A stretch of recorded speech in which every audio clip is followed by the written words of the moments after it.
Hi, this is Mark, and I'm going to talk to you a little bit about my perceptions that I had when I was younger about probably the most commonly known thing that people think of when they think of the Mormon Church, the Church of Jesus Christ of Latter-day Saints. What is that thing? It's polygamy. They think about polygamy, that Mormons practice polygamy. I was born in the 1950s, and I grew up in the 1960s and served my mission starting in 1975 till 1977. When I served my mission, it would come up about polygamy. What about polygamy? I would need to explain it, and I explained it the way that I had been taught at that time in the 1970s. One of the things that I would tell investigators of the church is that there were more women than men in the 1800s, and so they married because there were so many women, and also that it was practiced when they were going across the plains and husbands would die, and so another husband would marry to bring the widow in to help them. And the other was that the church was trying to get more people in the church.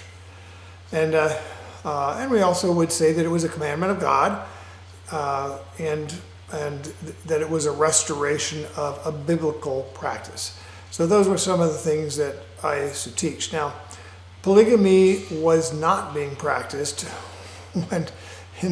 when I was a kid, and any time that I was alive was the Church of Jesus Christ of Latter-day Saints practicing polygamy. That ended 50 years before I was born, more than 50 years before I was born. That ended around 1900 in that period. And that again had some other things that were a bit of misnomers, but before we get to that, I've got to tell you that there was, in a sense, what you might call celestial or eternal polygamy was still being practiced in the church, and that is that in the church they believed in celestial marriage, that you could get married in the temple and that you could be married what was called for time and all eternity, forever. Now, if say I was married to a woman and for time and all eternity, and she died for some reason, I could get married to another woman for time and all eternity, and if she died, I'd do it again.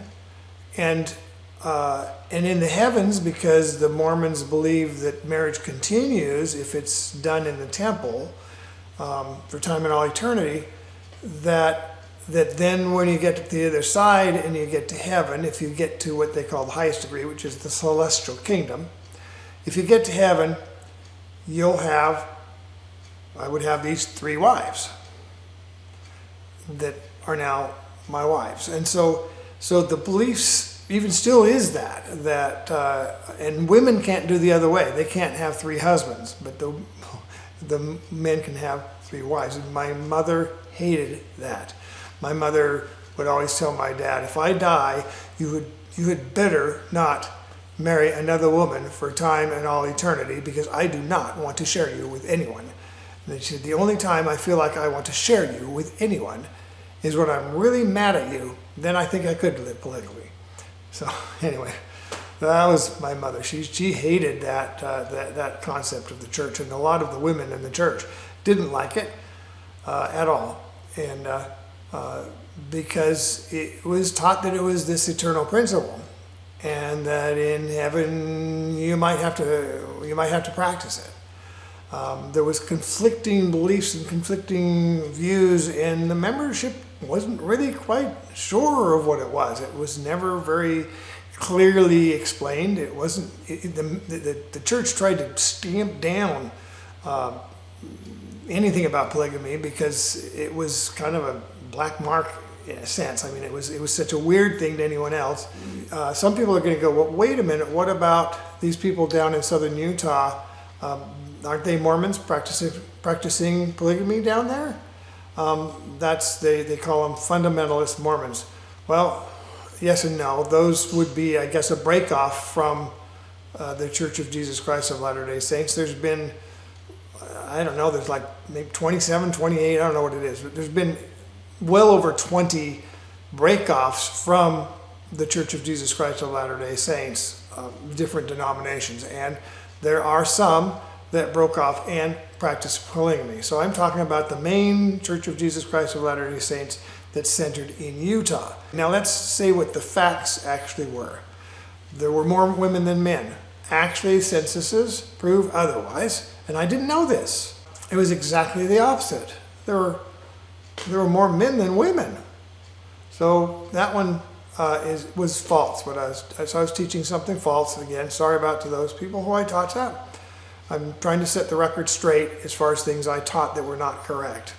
Another thing we taught too was that they stopped practicing when it was made illegal, that it wasn't illegal during the 1800s.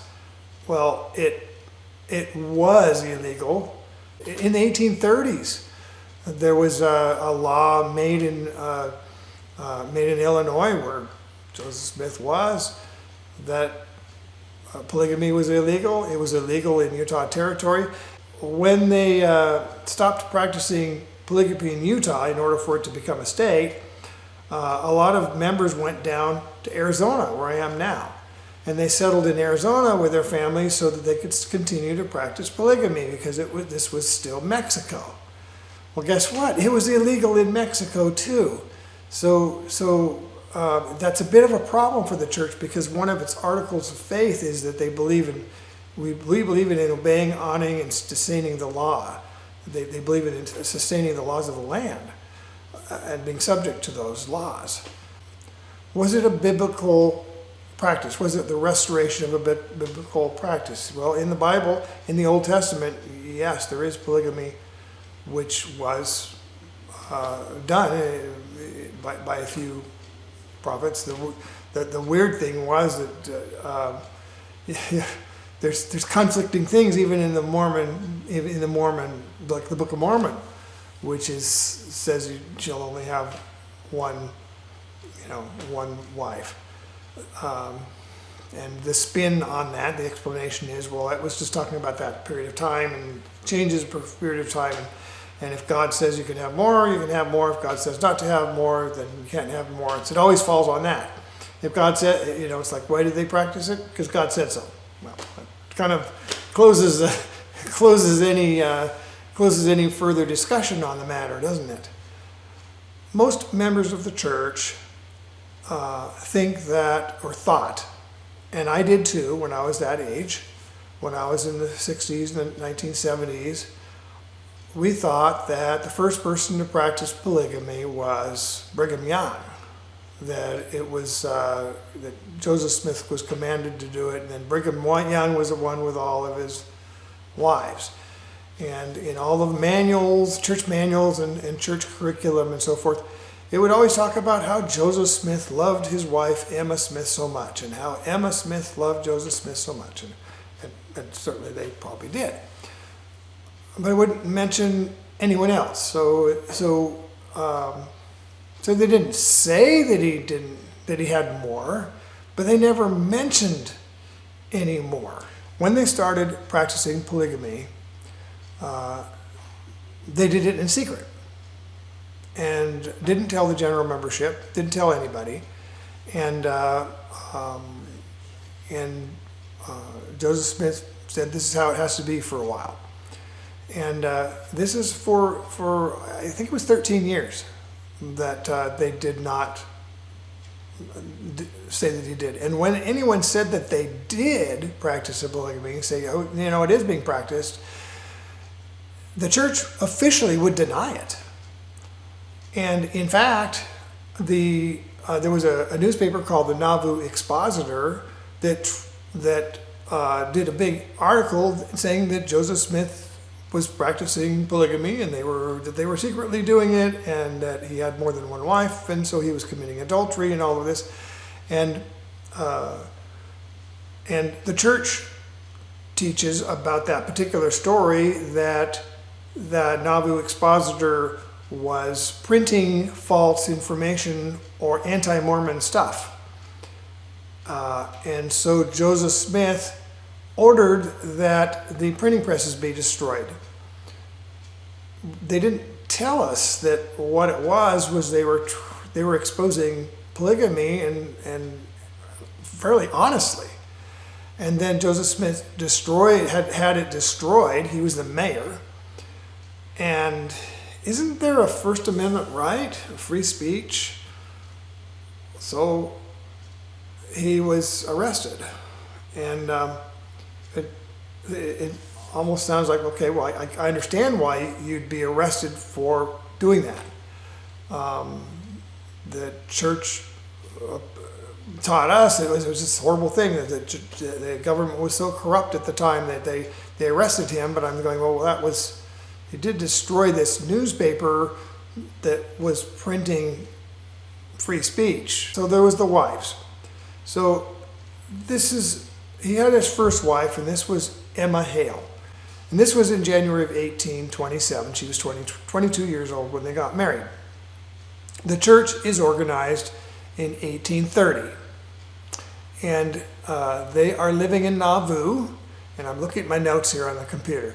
They're living in Nauvoo, and they have actually a large house. They're running the house as a hotel as well. And there is a girl there who they kind of adopted, and her name was Fanny Alger. And so she was kind of a maid in the house. And Joseph Smith's claim was that an angel said he had to marry her. She was 16 years old. That was his next wife.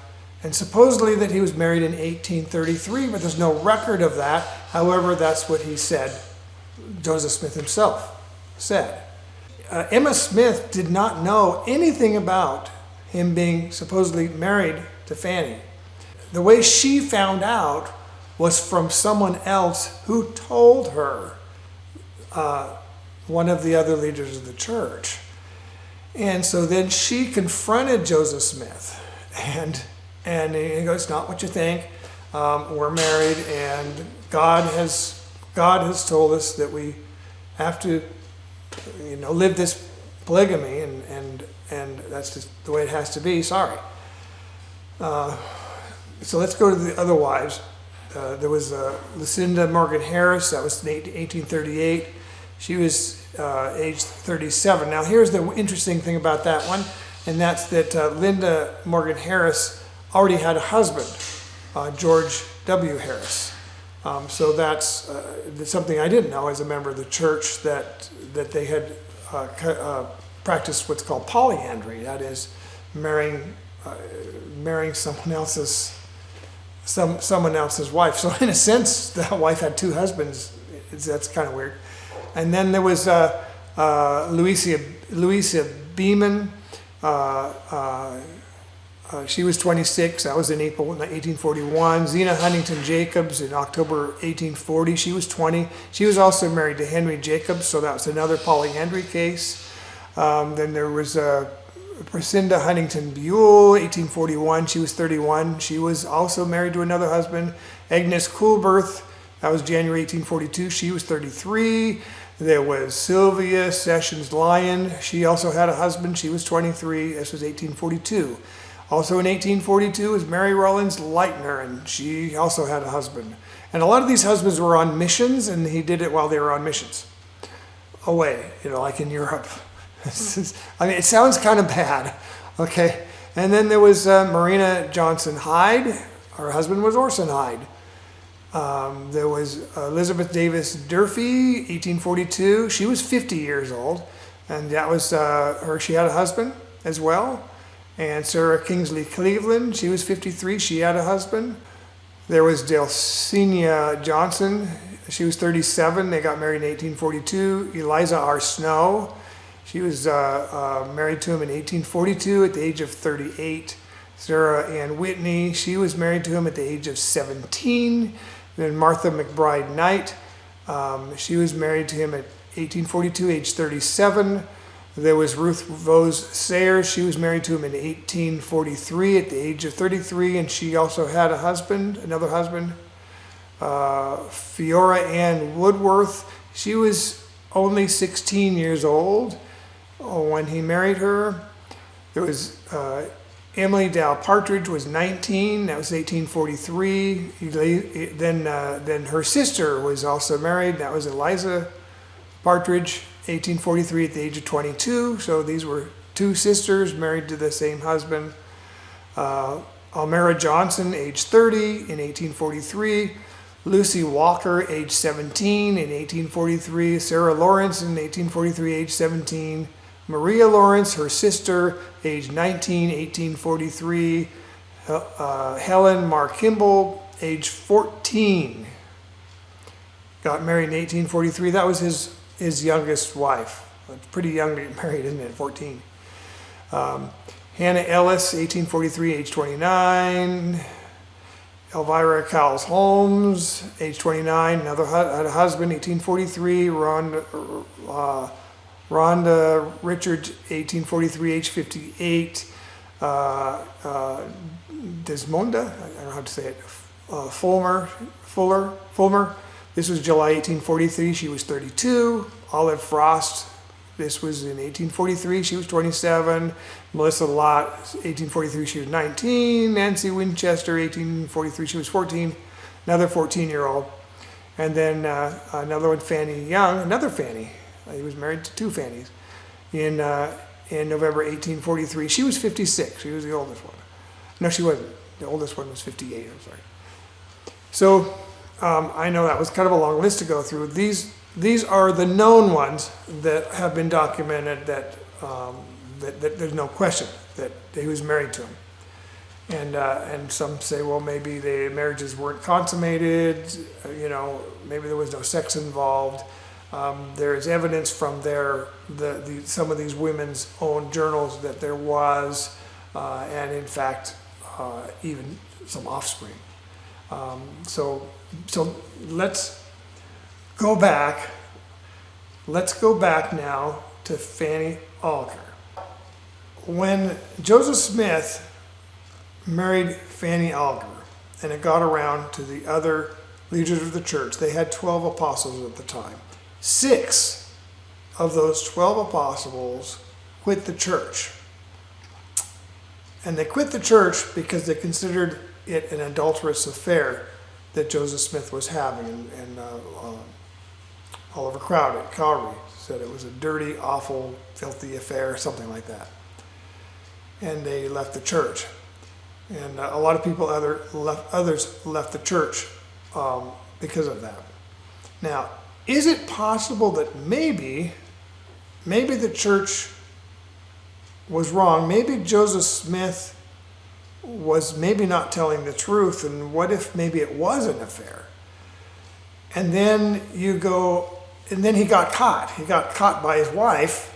He goes, well, it's not what you think. It's not what you think.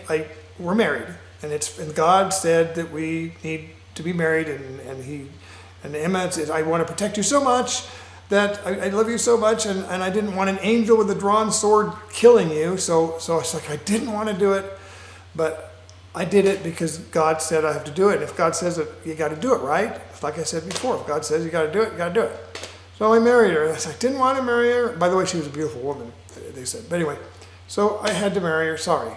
And now Emma, by the way, when she found out, she had to go along with it.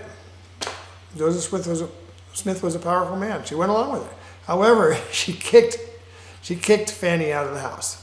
That was like she tried to separate them, keep them separated. And then it went on from there with these other wives, and for 13 years it's all kept secret. And so let's think about this. This happens, and what if all of the migration to Utah, all of that is because in the polygamy law of the church happened because of an affair. if it was just a nefarious affair, the thing that really got them kicked out of Nauvoo was the Nauvoo Expositor experience with him destroying the presses and the polygamy. So if they were kicked out mainly because of that, it's because it all started with an affair. And then they'd come across the plains and of course Joseph Smith was murdered. So the next one is Brigham Young, and he had all kinds of wives, a whole bunch of wives, and they kept practicing, and they come all the way across to Utah, and they settled Utah, and they settled the area of Idaho, and they ended up then, when Utah became a state, settling down in Arizona. They even settled down into San Bernardino and into Southern California.